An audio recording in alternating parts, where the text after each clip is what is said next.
Do you want to take a guess at what the average American wedding costs nowadays? The average wedding. The average wedding. 35,000. You're right there, just over $35,000. And is that, I mean, that's just average. Now, it's a special day no matter what, but that's not without all the big bells and whistles. Average across the country. So some that are obviously, and it depends on where you are. In New York, the average is closer to 100,000. Well, and everything's then, more expensive it's like in New York. Dubuque, Idaho, or whatever, it might be 18,000. But that's a lot of money. Of course, it's a lot of money.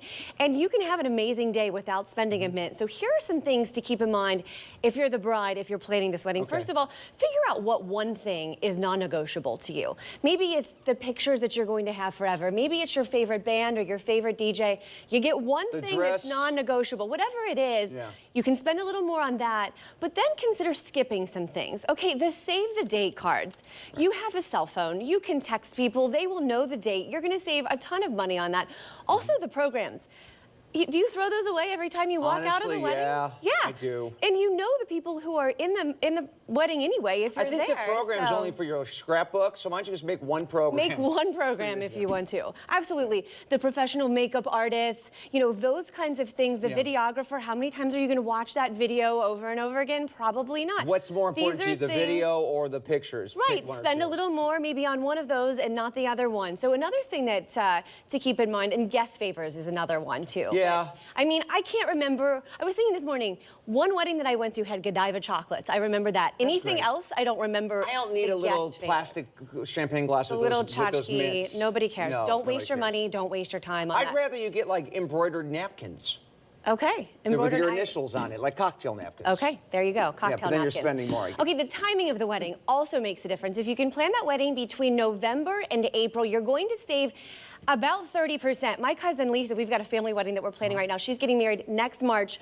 She's saving a ton because she's doing it. We did ours in March. Save a lot of money. Such a great time to do it. Choose flowers that are in season during that time of year. You'll save a lot on the flowers too. Then think about, could you do a Friday night wedding or could you do a Sunday one? Now, Friday night, you do a later wedding after everyone gets home from work. Right. And then you can do cocktails and appetizers afterwards. Especially you're also during saving the on the months, food. Maybe people will take Friday off and, you know. Well, you're saving on the food there, or a Sunday brunch.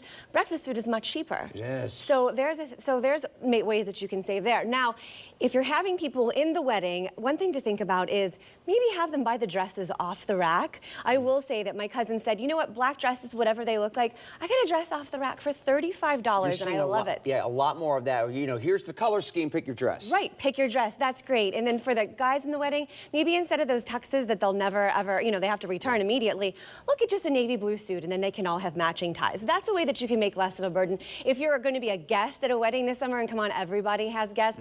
If it is a travel wedding, don't immediately block that, or don't immediately book that block of rooms. Yes, because sometimes that's more convenient, but it's not the cheapest option. Look at cheaper hotels in the area, and also if there's a group of people going, look at renting a house on VRBO or Airbnb. Absolutely. That's a good tip. That's a great thing. And then also, as soon as you get the invitation, go ahead and get on the registry and buy the gift, because the cheaper gifts go first. The expensive ones are the ones that are left. So also you consider renting a dress.